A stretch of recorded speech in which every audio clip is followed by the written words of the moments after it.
હવે આપણે થિયરીમાં છેલ્લે આપણે સરેરાશ પાવરની આપણે ચર્ચા કરી હતી.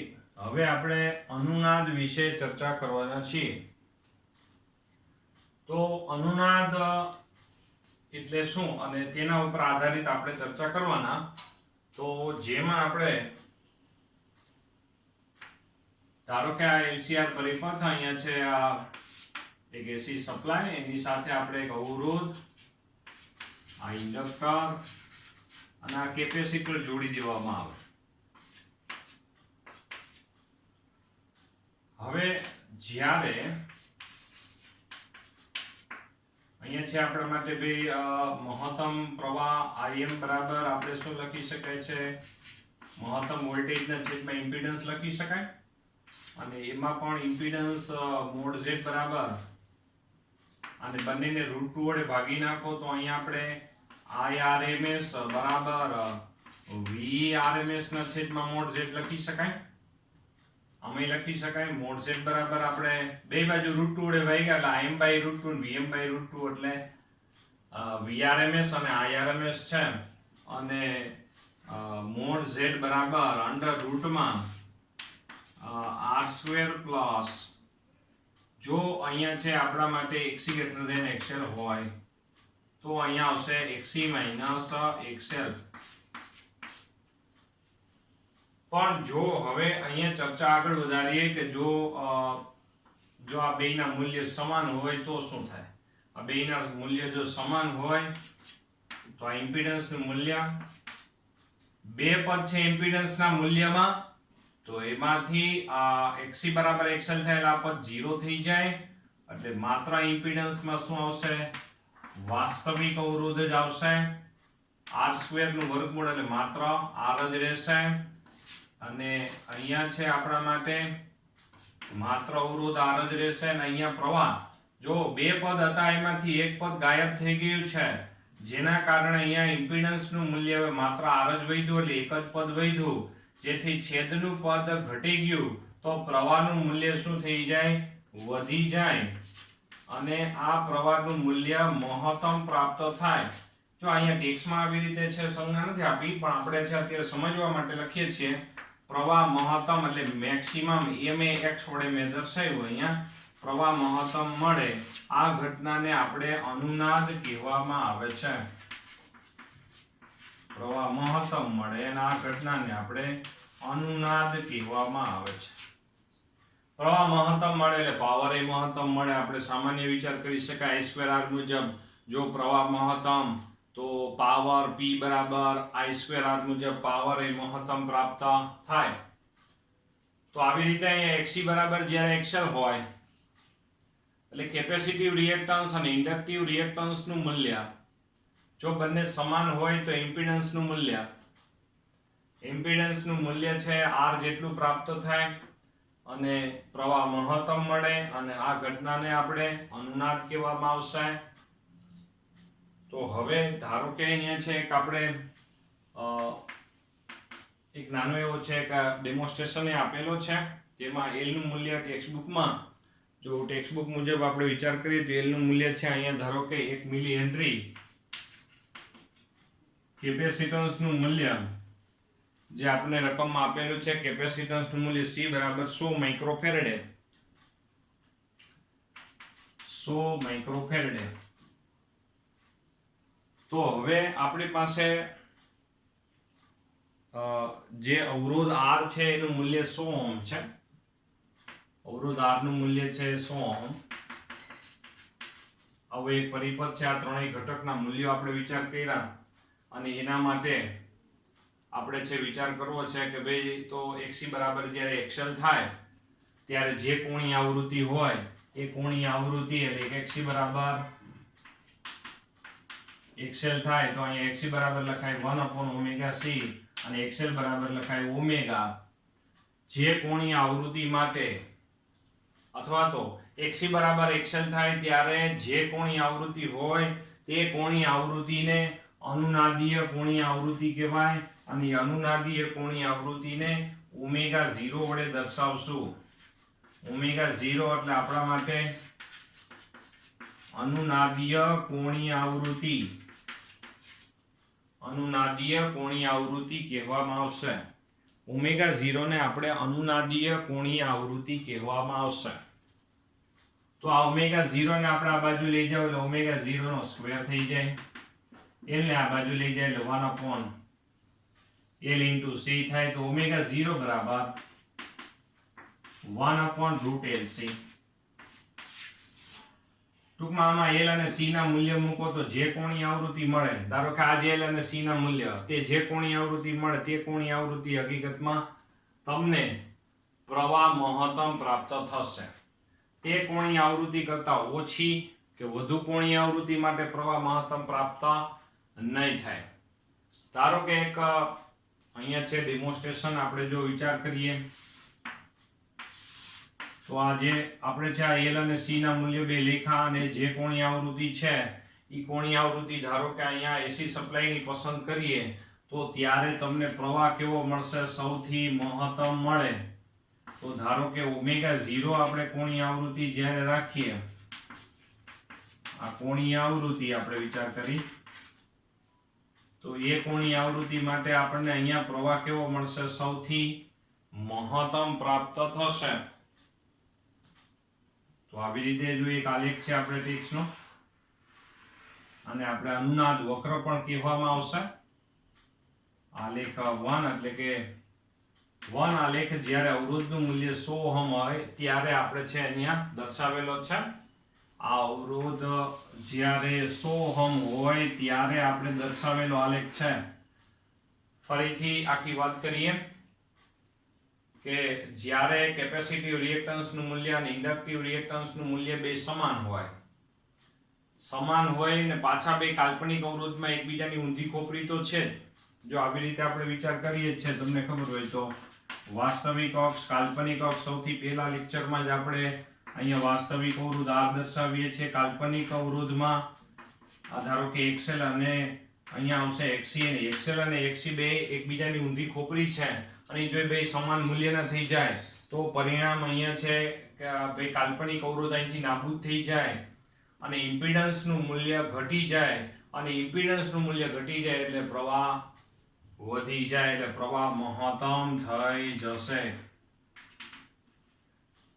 ટૂંકમાં XC બરાબર XL હોય એટલે કે કેપેસિટિવ રિએક્ટન્સ અને ઇન્ડક્ટિવ રિએક્ટન્સના મૂલ્ય જો સમાન પ્રાપ્ત થાય ત્યારે જે કોણીય આવૃત્તિ હશે તે કોણીય આવૃત્તિનું નામ શું છે, અનુનાદીય કોણીય આવૃત્તિ. અને અનુનાદીય કોણીય આવૃત્તિ આપેલ L અને C માટે શોધવું હોય તો આ સૂત્રમાં આપણે મૂકી દેવાનું L નું મૂલ્ય અને C નું મૂલ્ય, સાદુરૂપ આપો તો તમને અનુનાદીય કોણીય આવૃત્તિ મળી જશે. યાની અનુનાદીય કોણીય આવૃત્તિ જો અહીંયા એટલી જ આવૃત્તિ સિલેક્ટ કરીએ જ્યારે આપણે સપ્લાયની, તો શું થશે કે એ આવૃત્તિ માટે પ્રવાહ આપણને મહત્તમ પ્રાપ્ત થશે. હવે ધારો કે આપણે અવરોધનું મૂલ્ય વધારી દઈએ, નંબર 2 કેટેગરીની વાત કરીએ. અવરોધનું મૂલ્ય આપણે વધારી દઈએ અને 200 ઓહમ આપણે કરી દઈએ. જુઓ, અવરોધનું મૂલ્ય વધારી દો તો શું થાય, જો અહીંયા સમીકરણ જોવો જોઈએ, અવરોધનું મૂલ્ય વધારી દો તો પ્રવાહ છે એ આપણા માટે શું થઈ જશે, મહત્તમ પ્રવાહ, જે આપણે મેક્સિમમ જે પ્રવાહનો વિચાર કરીએ છીએ એ મેક્સિમમ પ્રવાહના મૂલ્ય ઓછા મળે. અવરોધ વધારવાથી અનુનાદીય કોણીય આવૃત્તિમાં કોઈ ફેરફાર નહીં થાય. અનુનાદીય કોણીય આવૃત્તિ એટલે કે જે કોણીય આવૃત્તિ માટે અનુનાદ થાય. અનુનાદ થાય એટલે શું કે XC બરાબર XL થાય. તો અહીંયા R બરાબર 200 રાખો તો અનુનાદીય કોણીય આવૃત્તિ એમનેમ રહેશે, પણ સામે શું થઈ જશે, એની મહત્તમ પ્રવાહના મૂલ્ય શું થઈ જશે, ઘટી જશે. ફરીથી એક જ વાત, જ્યારે અનુનાદ થાય ત્યારે જ પ્રવાહ મહત્તમ પ્રાપ્ત થાય, અને પ્રવાહ મહત્તમ પ્રાપ્ત થાય એ જે કોણીય આવૃત્તિ માટે મળે એ કોણીય આવૃત્તિને અનુનાદીય કોણીય આવૃત્તિ કહેવાય. એટલે આ એક જ કોણીય આવૃત્તિ માટે આપણને અનુનાદ મળે, એ સિવાયની એના કરતા ઓછી કે એના કરતા વધુ કોણીય આવૃત્તિ માટે પ્રવાહ મહત્તમ એટલે કે અનુનાદ પ્રાપ્ત ન થાય. એટલે કે ઓમેગા 0 એ જ આપણે મહત્તમ પ્રવાહ મળે, એ સિવાયના એનાથી ઓછી કોણીય આવૃત્તિ કે તેનાથી વધુ કોણીય આવૃત્તિ માટે પ્રવાહ મહત્તમ કરતા કેવો મળશે? ઓછો મળશે. આ વક્રને આપણે અનુનાદ વક્ર કહેવામાં આવશે. જો આ બે આલેખ થયા, બેમાં આપણે અવરોધના મૂલ્ય અલગ અલગ રાખ્યા છે.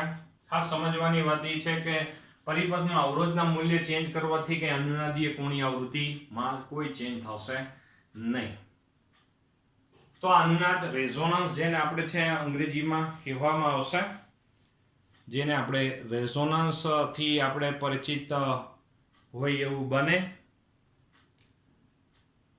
એક જ વાત છે કે જ્યારે XC બરાબર XL થાય, XC બરાબર XL થશે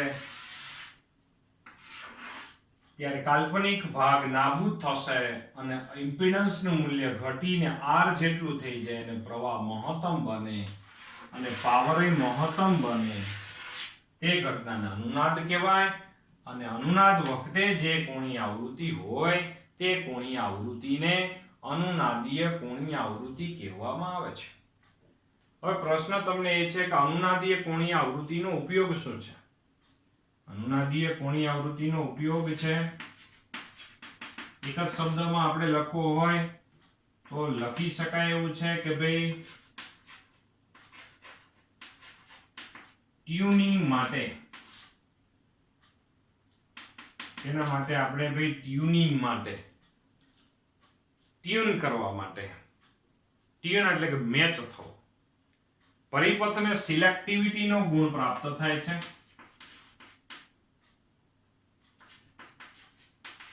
પરિપથને આમાં સિલેક્ટિવિટીનો ગુણ પ્રાપ્ત થાય. પરિપથને આમાં સિલેક્ટિવિટીનો ગુણ મળશે. કેવી રીતે? આપણે શું કરીએ છીએ કે ભાઈ રેડિયો માટે એક ઉદાહરણ આપીએ. તમને ખબર છે કે ભાઈ આપણે 90 જો તમે ખ્યાલ હોય તો આપણે કોઈ પણ FM સ્ટેશન હોય તો 92.7 મેગાહર્ટ્ઝ, 93.5 મેગાહર્ટ્ઝ, 94.98 મેગાહર્ટ્ઝ એ એક આવૃત્તિ ઉપરથી રેડિયો સ્ટેશનના નામ છે. એ આવૃત્તિ એની કેરિયર સિગ્નલની છે, એટલે કે એટલી આવૃત્તિવાળા વિદ્યુત ચુંબકીય તરંગો દ્વારા એનું પ્રસારણ થાય છે. હવે આપણો રેડિયો છે એ કઈ આવૃત્તિને સિલેક્ટ કરી શકે એના માટે આપણે વિચાર કરીએ. હવે આપણો રેડિયોમાં આપણે છે એક બટન જે ફેરવતા હોય, ધારો કે જેને આપણે ભાઈ જે બટન જે ફેરવતા હોય તેને આપણે ગેંગ કહેવાય જે ટેકનિકલ ભાષામાં. અને એ ગેંગ એટલે છે શું? હકીકતમાં વેરિયેબલ કેપેસિટર. એ વેરિયેબલ કેપેસિટર ફેરવવાથી શું થાય? અનુનાદીય કોણીય આવૃત્તિમાં ચેન્જ થાય. એટલે કે અનુનાદીય આવૃત્તિમાં ચેન્જ થશે. તો આપણે જ્યારે કેપેસિટન્સ જ્યારે બદલાવતા હોઈએ છીએ ત્યારે પરિપથની જે આપણી પરિપથ છે, જે એસી આપણો જે પરિપથ થયો, એ પરિપથની આપણે છે આવૃત્તિ બદલાવતા જઈએ છીએ. માની લ્યો કે એની અનુનાદીય કોણીય આવૃત્તિ બદલતી બદલતી ધારો કે થઈ ગઈ 92.7 મેગાહર્ટ્ઝ. તો આપણા પરિપથની આવૃત્તિ 92.7 મેગાહર્ટ્ઝ અને બહારથી આવતી ભાઈ આવૃત્તિ 92.7 મેગાહર્ટ્ઝ. તો આ બેયનું થઈ ગયું મેચિંગ. મેચિંગ એટલે થઈ ગયું ટ્યુનિંગ. મેચ થવું અને આપણે શું કહેવાય અંગ્રેજીમાં ટ્યુનિંગ થવું. તો એ બે થઈ ગયા મેચ, જેથી એ વિદ્યુત ચુંબકીય તરંગ મુજબ એનું પરિપથ એક સિલેક્ટિવિટી પ્રાપ્ત કરશે અને એ શું થશે? આપણે રેડિયો દ્વારા સ્વીકારાઈ જશે.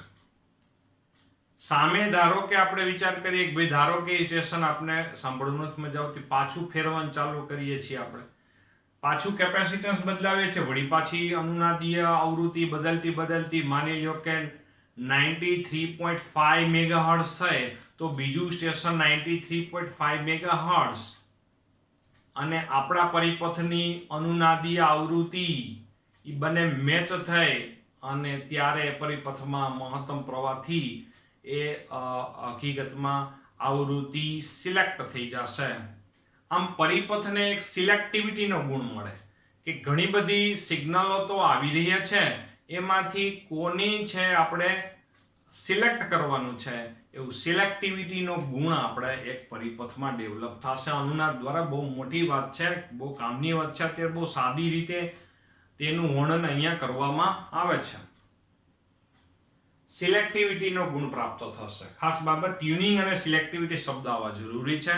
વાર્તામાં ખાલી આટલું લખવાનું છે કે ભાઈ બાહ્ય આવૃત્તિ અને આપણી જે પરિપથની આવૃત્તિ મેચ કરવા માટે પરિપથની અનુનાદી આવૃત્તિ આપણે બદલતા કેપેસિટન્સ વેરિયેબલ એલનું મૂલ્ય બદલાવવું થોડુંક અઘરું પડે, એને બદલે કેપેસિટન્સમાં વેરી કરવું એ એકદમ સહેલું પડે, એટલે કેપેસિટન્સને બદલાવવાની વાત આવે છે અહીંયા સ્ટોરીમાં.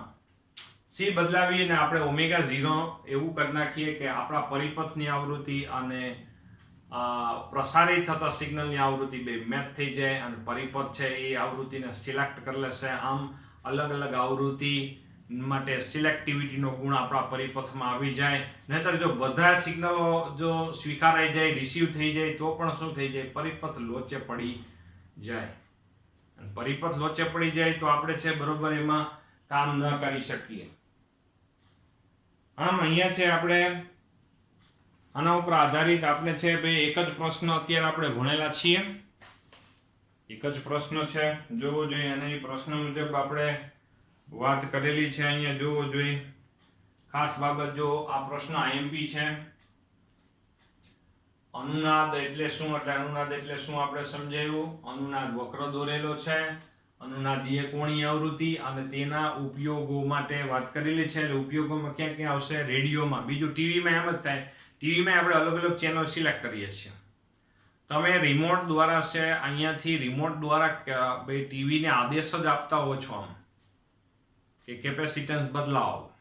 હકીકતમાં એવી જ હોય છે, કેપેસિટન્સ બદલાવો એટલે બિચારું ટીવી અંદર વેરિયેબલ કેપેસિટર હોય એ બદલે, એની આવૃત્તિ બદલે અને એ મુજબ શું થશે, જે ચેનલની આવૃત્તિ હોય એની એ આવૃત્તિ મુજબ એનું સિલેક્ટિવિટીનો ગુણ પ્રાપ્ત થશે.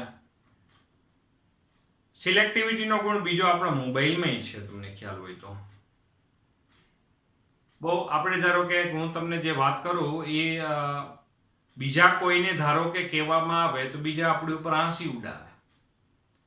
આપણે ધારો કે બીજા કોઈને આપણે એક વિધાન કહીએ કે આપણી પાસે એવી સારી એવી બધી અહીંયા ટેકનોલોજી છે જેના કારણે જે લોકો આપણને ફોન કરે છે, જે લોકો ધારો કે જે લોકો મને ફોન કરે છે તો જ મારામાં મોબાઈલમાં રિંગ વાગે છે. તો ઘણા લોકો આ વાત સાંભળીને શું કે કહી તો લ્યો, તમને ફોન કરે તો ભાઈ તમારામાં જ રિંગ વાગે ને એમાં શું મોટી વાત. પણ તમે જો વિચાર કરો, એક ઘણા બધા અહીંયા આવી રીતે વિદ્યુત ચુંબકીય તરંગો છે અહીંથી પસાર થઈ રહ્યા છે. મારો મોબાઈલમાં એક સિલેક્ટિવિટી છે, એક નિશ્ચિત કોડિંગ વાળું સિગ્નલ જ રિસીવ કરે છે, બીજું નથી કરી શકતું. એટલે આપણા પરિપથમાં એક સિલેક્ટિવિટીનો ગુણ છે જે એક જ વસ્તુને સિલેક્ટ કરે છે. અને એ સિલેક્ટિવિટીનો ગુણ આપણામાં છે મોબાઈલમાં ડેવલપ થયેલો છે. જે સિમ કાર્ડ એ કામ કરી રહ્યું છે સિલેક્ટિવિટીનો ગુણ પ્રાપ્ત કરવા માટે, જેને આપણે સાદી ભાષામાં આપણો મોબાઈલ નંબર કહીએ છીએ. એટલે આવી રીતે કોઈ પણ પરિપથમાં કોમ્યુનિકેશનમાં સિલેક્ટિવિટીનો ગુણ હોવો એ પરિપથ માટે એક આગવો ગુણ છે અને જેમાં આપણા અનુનાદની ઘટના કામ કરે છે. અને આમ જોવો તો ઇમ્પોર્ટન્ટ વસ્તુ છે. આપણે એક જ પ્રશ્ન અત્યારે ભણ્યા છીએ, ત્યાર પછી આપણે એના પછીનો જે બીજો પ્રશ્ન છે અનુનાદની તીક્ષ્ણતા વિશે, જે આવતા લેક્ચરમાં આપણે વિચાર કરીશું. પણ અત્યારે આપણે જો શું કર્યું, આ પ્રશ્ન અત્યારે આઈએમપી પ્રશ્ન.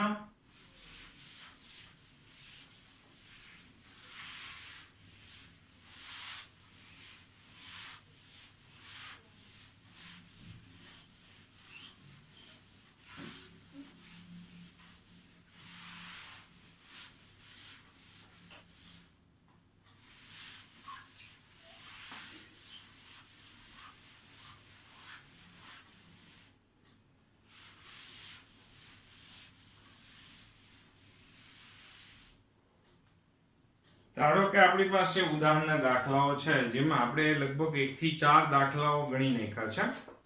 ત્યાર પછી ઉદાહરણના દાખલાઓમાં ઉદાહરણ નંબર 5 છે. જુઓ, ઉદાહરણ નંબર 5 માં એક બલ્બ છે અને એક આપણી પાસે ઇન્ડક્ટર છે અને એક એસી સપ્લાય છે. આ બલ્બ છે એટલે કે આપણા માટે આરએલ પરિપથ થયો.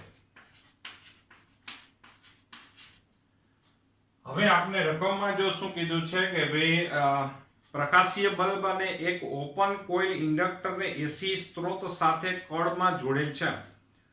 કળ બંધ કર્યા પછી થોડા સમય બાદ કળ બંધ કરી દીધી એટલે ચાલુ કરી દીધી એમ. થોડા કળ બંધ કરો એટલે એનો મતલબ કે આપણી ભાષામાં ચાલુ થઈ ગયું. કળ અત્યારે ખુલ્લી કહેવાય એટલે પરિપથ અપૂર્ણ છે, પ્રવાહ પસાર ન થતો હોય.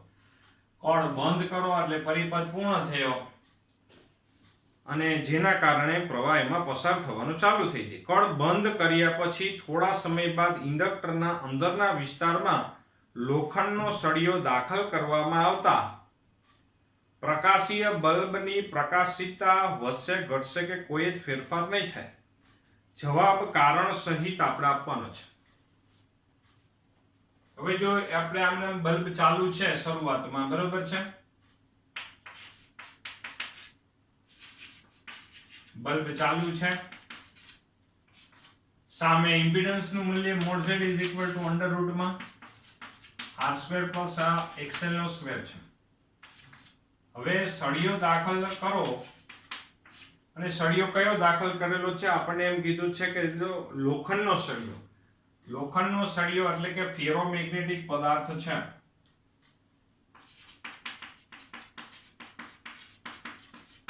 ફેરોમેગ્નેટિક પદાર્થ આપણે દાખલ કરી દીધો આ સળિયો. હવે આ ઇન્ડક્ટરમાં પણ ચુંબકીય ક્ષેત્ર ઉત્પન્ન થતું હોય અને આ જે આપણા માટે જે લોખંડનો સળિયો છે એ લોખંડના સળિયામાં પણ પોતાનું ચુંબકીય ક્ષેત્ર ઉત્પન્ન થાય.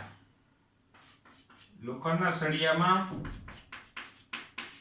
પોતાનું ચુંબકીય ક્ષેત્ર ઉદ્ભવે,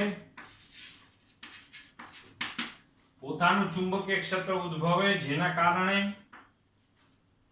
પોતાનું ચુંબકીય ક્ષેત્ર ઉદ્ભવે જેથી એનું ભાઈ ફ્લક્સ વધી જશે.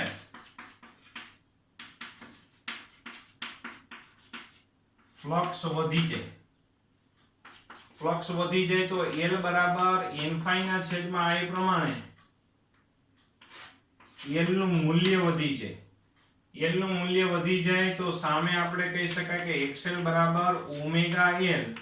તો XL નું મૂલ્ય વધી જશે. XL = ω/L પ્રમાણે હકીકતમાં છે શું થશે કે ω/L નું મૂલ્ય વધી જશે. અહીં આપણે લખી શકાય કે XL = ω/L પ્રમાણે L નું મૂલ્ય વધે તો XL નું મૂલ્ય વધે. XL નું મૂલ્ય વધે તો ઇમ્પિડન્સ નું મૂલ્ય અહીંયા આપણે લખી શકાય કે ઇમ્પિડન્સ નું મૂલ્ય વધે તો પ્રવાહ ઘટે અને પ્રવાહ ઘટે તો બલ્બ ઓછો પ્રકાશિત થાય. પ્રવાહ ઘટે તો બલ્બ ઓછો પ્રકાશિત થાય. આ જવાબ આવશે. પણ આ જવાબ આપણે કારણ સહિત આપેલો છે. બલ્બ ઓછો પ્રકાશિત થાય તે આપણે કારણ સહિત આપણે જવાબ આપેલો છે. તો જો શું થઈ ગયું કે એક RL પરિપથ છે, t = 0 સમય બલ્બ ચાલુ હતો, એક આપણા માટે RL પરિપથ થઈ ગયો છે. તો mod z = √r² + xl નો સ્ક્વેર. હવે આ સળિયો છે એ આપણે દાખલ કર્યો. સળિયો ફેરોમેગ્નેટિક પદાર્થ જેથી પોતાની ચુંબકીય ક્ષેત્ર રેખાઓ ઉત્પન્ન કરશે અને એની ચુંબકીય ક્ષેત્ર રેખાઓ એ પણ ગૂંચળાના ક્ષેત્ર રેખાની દિશામાંથી પસાર થશે જેથી કુલ ચુંબકીય ક્ષેત્ર B નું મૂલ્ય વધશે. ચુંબકીય ક્ષેત્ર B નું મૂલ્ય પોતાનું ચુંબકીય ક્ષેત્ર ઉત્પન્ન કરશે એટલે કે ભાઈ B નું મૂલ્ય વધશે, ફ્લક્સ વધશે. આત્મપ્રેરકત્વ એટલે કે ઇન્ડક્ટન્સ એટલે કે L વધી જાય. L વધે તો XL વધી જાય અને જેના કારણે છે ઇમ્પિડન્સ નું મૂલ્ય વધી જાય અને પ્રવાહ ઘટી જાય અને બલ્બ ઓછો પ્રકાશિત થઈ જાય. ટૂંકમાં સળિયો જેવો દાખલ કરો બલ્બ ઝાંખો પડી જાય. સળિયો કાઢી લો બલ્બ પાછો વધારે પ્રકાશિત થઈ જાય. એવી ઘટના તમને જોવા મળે. હવે એક સરસ મજાનું એક ઇન્ડક્ટર કેવી રીતે છે પ્રવાહનું નિયમનમાં કામ કરે છે ઉર્જાનો વ્યય કર્યા વગર એ દર્શાવતો એક સારો એવો એક ઉદાહરણ છે. ઉદાહરણ નંબર 5 છે. ત્યાર પછી આપણે ઉદાહરણ નંબર જોવો જોઈએ. આગળ વધીએ તો ઉદાહરણ નંબર આપણી પાસે 6 છે, જોવો જોઈએ. ઉદાહરણ નંબર 6 માં જેમાં એક આપણી પાસે આવી રીતે જો રજૂઆત કરી નાખો તો પણ દાખલાની કઈ વાંધો નહીં આવે. ઉદાહરણ નંબર 6 માં એક આપણી પાસે ભાઈ RL પરિપથ જ છે પાછો. અહીંયા દર્શાવી દઈએ ઉદાહરણ નંબર 6.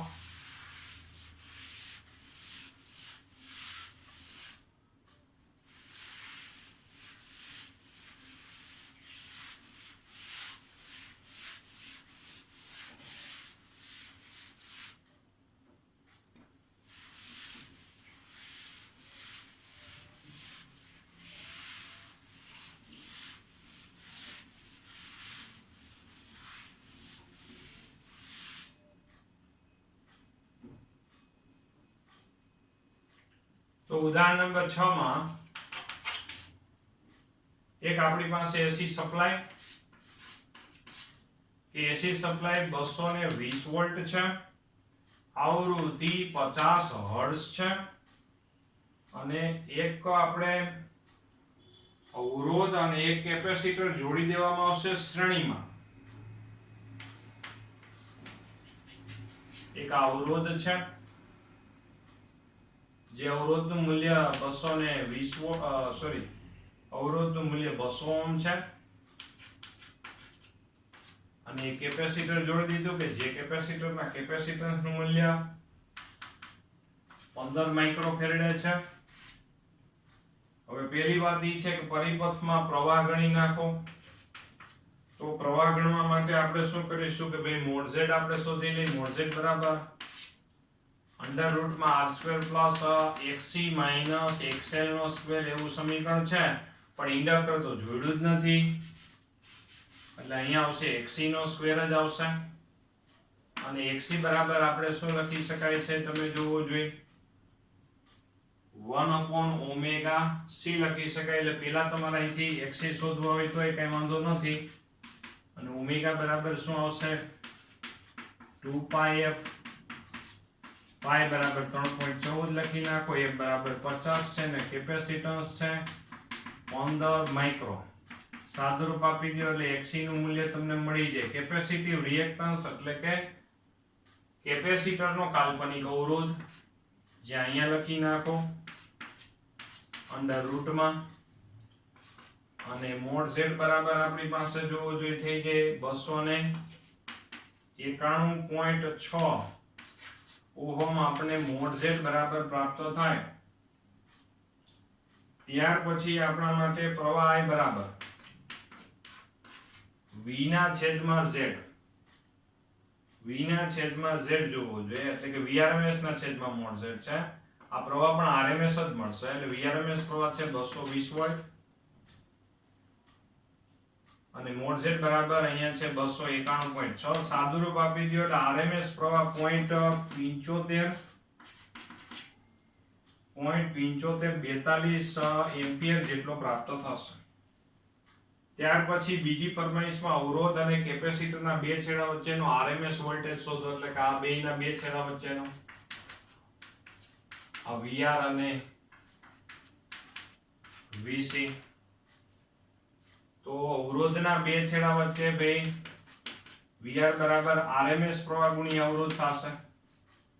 તો પ્રવાહ તો આ છે જ આપણી પાસે 0.75 અને અવરોધનું મૂલ્ય 200. સાદુરૂપ આપી દો તો અહીંયા છે અવરોધના બે છેડા વચ્ચે PD એટલે 150.8 વોલ્ટ મળી જશે. ત્યાર પછી કેપેસિટરના બે છેડા વચ્ચે PD એટલે કે ભાઈ VC બરાબર પ્રવાહ ગુણ્યા અવરોધ. પ્રવાહ છે આપણા માટે ભાઈ અહીંયા 0.75 અને કેપેસિટિવ રિએક્ટન્સ નું મૂલ્ય હમણાં જ આપણે મેળવ્યું હતું તે 212.3 કંઈક મળે છે. સાદુરૂપ આપી દો તો અહીંયા 160.07 વોલ્ટ મળશે. બધા છે એકદમ સિમ્પલ દાખલા છે, સૂત્ર જેને આવડતા હોય એ દાખલાઓ છે કરી જાય એના જેવી વાત છે. દાખલાઓ એકદમ સિમ્પલ. ત્યાર પછી હવે જો ત્રીજી ફરમાઈશ એમ કીધી છે, જોવો જોઈએ એટલે બીજી ફરમાઈશમાં અંદર જ છે, શું આ વોલ્ટેજનો બેઝિક સરવાળો એ સ્ત્રોત વોલ્ટેજ કરતા વધુ છે? આ વોલ્ટેજનો બેઝિક સરવાળો એટલે અવરોધના બે છેડા વચ્ચેનો પીડી અને કેપેસિટરના બે છેડા વચ્ચેના વોલ્ટેજનો બેઝિક સરવાળો. બેઝિક સરવાળો કેમ કરે જોજો બરોબર. બેઝિક સરવાળો ફેઝરની રીતે થાય. તો અહીંયા છે માત્ર આરસી પરિપથ છે, શ્રેણીમાં છે એટલે આપણો જે આલેખ હતો તે માની લો કે અવરોધમાં વહેતો પ્રવાહ I હોય તો કેપેસિટરમાં વહેતો પ્રવાહ પણ I આવશે, બેયમાં વહેતો પ્રવાહ સમાન આવશે.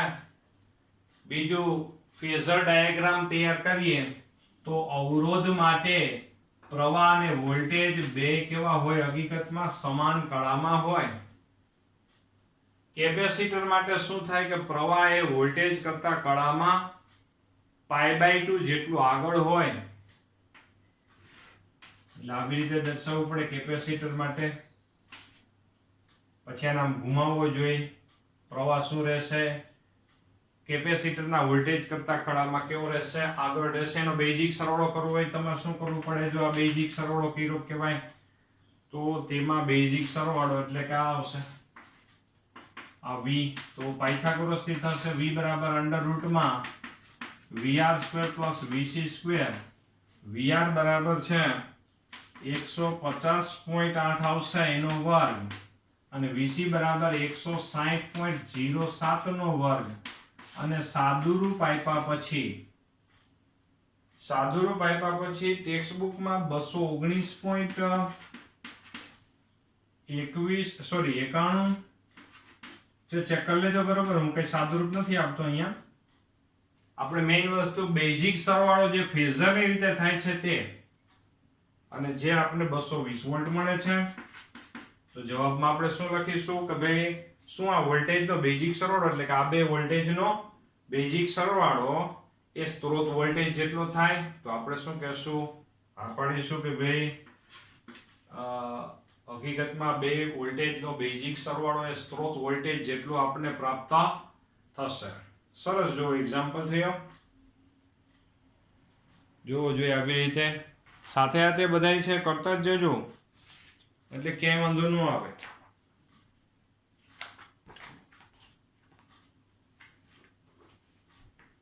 સાથે સાથે છે આવી રીતે બધાય જોતા જજો એટલે કોઈ વાંધો નહીં આવે.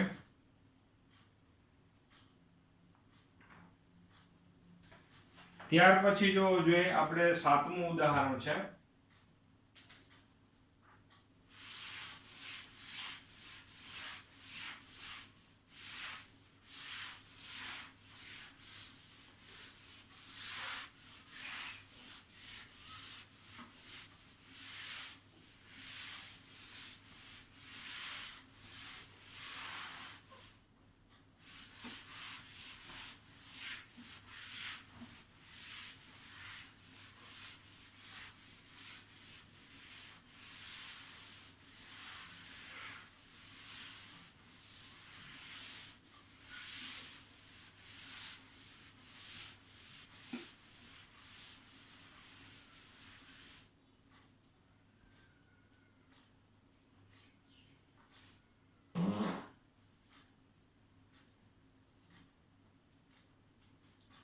તો 7મા ઉદાહરણમાં તમે જોવો જોઈએ એક નવો ટાઈપનું ઉદાહરણ છે. ઉદાહરણ નંબર 7 જોવો જોઈએ. વિદ્યુત પાવરના સ્થાનાંતર માટે ઉપયોગમાં પરિપથમાં પાવર ફેક્ટરનું ઓછું મૂલ્ય ટ્રાન્સમિશન માટે મોટો પાવર વ્યય સૂચવે છે. સમજાવો. હવે પાવર P = આપણી પાસે VRMS, IRMS, cos φ. જેમાં cos φ ને આપણે શું કહીએ છીએ? cos φ ને આપણે પાવર ફેક્ટર કહીએ છીએ. હવે જવાબમાં આપણે એ લખવાનું થશે કે પાવર ફેક્ટર cos phi ને જો ઘટાડતા જો શું થાય છે, હકીકતમાં છે પાવર બે વધી જવાનું કારણ શું આવશે, cos phi તમે જેવું ઘટાડશો તો સામે આપેલ પાવર માટે જો cos phi જો આપણે ઘટી જાય, પાવર ઈ નો ઈ છે, તો સામે શું થઈ જશે, પ્રવાહ વધી જશે. તો cos phi ઘટાડી દેવામાં આવે તો પ્રવાહ છે એ આપણા માટે શું થશે, વધી જશે. પ્રવાહ વધી જશે તો I2R મુજબ અવરોધમાં વ્યય થતો પાવર, કારણ કે પાવર તો માત્ર અવરોધમાં જ વ્યય થાય છે, બીજે તો ઇન્ડક્ટર કે કેપેસિટરમાં કે બે પાવરનો વ્યય થતો નથી. તો આ સૂત્ર મુજબ વ્યય થતો પાવર શું થશે, એમાંથી વધી જશે. ફાઇનલી આપેલ પાવરનું જો ટ્રાન્સમિશન કરવું હોય, cos phi જો ઘટાડવા જશો સામે પ્રવાહ વધી જશે, અને પ્રવાહ વધી જવાથી વ્યય થતો પાવર શું થશે, વધી જશે. સિમ્પલ વાત. P આપણે આપેલ પાવરને ટ્રાન્સમિશન કરવાના છીએ. આપેલ પાવરને એટલે P અચળ રાખવાની વાત છે. અને જો cos phi ઘટાડવા જઈએ એટલે પાવર ફેક્ટર ઘટાડવા જઈએ તો આપને કીધું છે કે તો પાવર થતો વ્યય વધી જાય, સમજાવો. તો આપણે એ વસ્તુ સમજાવી કે શા માટે કેવી રીતે પાવરનો વ્યય થશે. પછી આપણને બી વસ્તુમાં કીધું પરિપથમાં યોગ્ય કેપેસિટર વાળા કેપેસિટરનો ઉપયોગ કરીને ઘણીવાર પાવર ફેક્ટરમાં સુધારો કરી શકાય એવું છે. ઘણીવાર પાવર ફેક્ટરમાં આપણે શું કરી શકાય, સુધારો કરી શકાય. પાવર ફેક્ટરમાં સુધારો, પાવર ફેક્ટર આમાં વધારવાની વાત છે. પાવર ફેક્ટરનું મૂલ્ય વધારવું હોય, phi નું મૂલ્ય તમારે શું કરવું પડે, ઘટાડવું પડે. તો આપેલ LCR પરિપથમાં પ્રવાહ અને વોલ્ટેજ વચ્ચે કળા તફાવત phi છે, બરાબર, જે અહીંયા આપણે આકૃતિમાં દર્શાવી દઈએ. પ્રવાહ અને વોલ્ટેજ વચ્ચેનો કળા તફાવત phi છે, જેમાં V અને I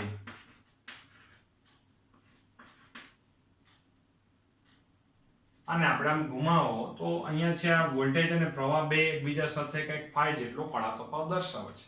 મુદ્દો એ છે કે આપણે આ phi ની વેલ્યુ આપણે શું કરવાની છે, ઘટાડવી છે. હવે તેમાં એ પ્રવાહના બે ઘટક લેશું આપણે અત્યારે. ધારો કે આને જ વસ્તુ આપણે થોડીક મોટી કરીને જો દર્શાવીએ, આને જ વસ્તુ છે મોટી કરીને જો દર્શાવો તો અહીંયા છે આપણા માટે આ વોલ્ટેજ V છે,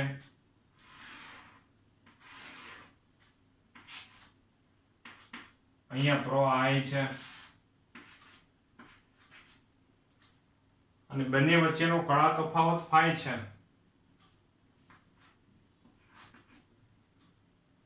હવે જ્યાં પ્રવાહ આ પ્રવાહના બે ઘટક લેશું, એક વોલ્ટેજની દિશામાં. વોલ્ટેજની દિશામાં જે પ્રવાહનો ઘટક એટલે કે જે આવશે તે પાવરનો વ્યય કરશે, અને વોલ્ટેજને જે લંબ હોય એ પાવરનો વ્યય કરતો નથી. જો તમે સમજી શકો, સામાન્ય અવરોધ હોય તેમાં શું થાય છે કે વોલ્ટેજ અને પ્રવાહની કળા સમાન હોય, અને એ જ પ્રવાહ એના કારણે જ I2R મુજબ પાવરનો વ્યય થાય છે. તો અહીંયા એ સમજૂતી આપે છે કે IP પ્રવાહનો જે ઘટક છે, I ના બે ઘટક, IP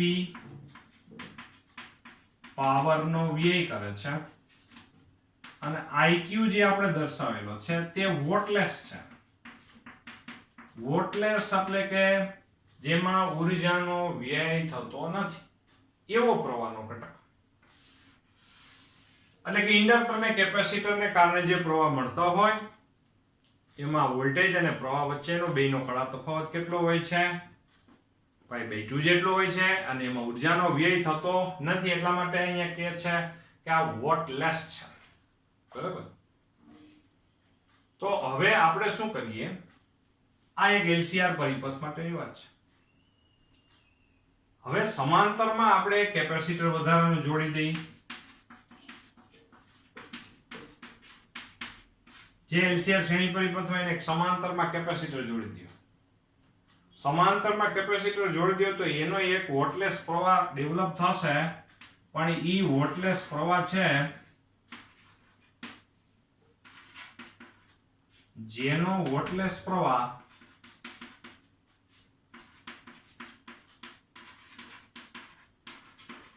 IQ ડેશ. હવે થાય શું પરિસ્થિતિ, જોજો હું ટેક્સ્ટ બુકમાં ડાયરેક્ટ વાંચવા જશો તો બહુ અઘરું પડે એવી વસ્તુ છે આ. અને જો પરીક્ષામાં જ્યારે પૂછાય ત્યારે પણ આવી રીતે લખી નાખો, કોઈ ટેન્શન નથી. જેનો વોટલેસ પ્રવાહ IQ ડેશ છે, જે IQ ડેશ અને IQ વિરુદ્ધ હોવાથી, આ બે વિરુદ્ધ હોય, જો બે સમાન મૂલ્યના હોય તો શું થાય, નાબૂદ થઈ જાય. અથવા સમાન મૂલ્યના ન હોય તો એટલું તો આપણે કહી શકાય કે ભાઈ આનું મૂલ્ય એકાદાનું ઘટી તો જશે જ. માની લ્યો કે આ 10 હોય, આ 8 હોય, તો અહીંયા 2 જ મળે ને 2 જ મળે, તો અહીંયા શું થશે, આ phi ની વેલ્યુ, આ ઘટકનું મૂલ્ય નાનું થાય તો phi ની વેલ્યુ શું થશે, ઘટી જશે. આ નાબૂદ થઈ જાય તો phi ની વેલ્યુ શું મળે આપણને, આમાં phi ની વેલ્યુ 0 મળે. અથવા તો કોન્ફિડન્ટ વાત કરવી હોય તો phi ની વેલ્યુ ઘટે, અને જેથી cos phi શું થાય, વધે. કારણ કે cos વિધેય છે એમાં phi જ્યારે ઘટે, 0 ની નજીક ખૂણો જાય, તેમ cos નું મૂલ્ય વધુ પ્રાપ્ત થાય. આમ પાવર ફેક્ટરનો સુધારો કરવા માટે તમારે જો LCR શ્રેણી પરિપથમાં પાવર ફેક્ટર સુધારવો હોય કે એને વધુ કરવો હોય, LCR શ્રેણી પરિપથ માટે પાવર ફેક્ટર જો વધુ કરવો હોય તો શ્રેણીને સમાંતરમાં કેપેસિટર નામનો એક ઘટક વધારાનો ઉમેરી દેવાય, જેથી phi ની વેલ્યુ કાં તો ઘટી જાય કાં તો 0 થઈ શકાય, અને જેથી cos phi વધીને મહત્તમ થઈ શકાય. આવી રીતે લખી નાખો તો પણ ચાલશે. બાકી આમાં દાખલામાં એકદમ પેરેગ્રાફ વાળો છે, સોલ્યુશન છે, જે આપણે લાંબુ પડે એવી વસ્તુ છે. તો આવી રીતે પણ તમે લખી શકશો. બરોબર છે, 1 મિનિટ જોઈ લ્યો. અહીંયા સુધી આપણે ચર્ચા રાખીએ છીએ અને આ મુજબ સોલ્યુશન ઉદાહરણ નંબર 7 નું લખી નાખવામાં આવશે. કોઈ વાંધો નહીં આવે, કોઈ ટેન્શન નથી. તો અહીંયા સુધી આપણી ચર્ચા રાખીએ છીએ. તો આજની ચર્ચામાં આપણે એક પ્રશ્ન જોયો અને બાકીના ઉદાહરણના દાખલાઓ જોયેલા છે.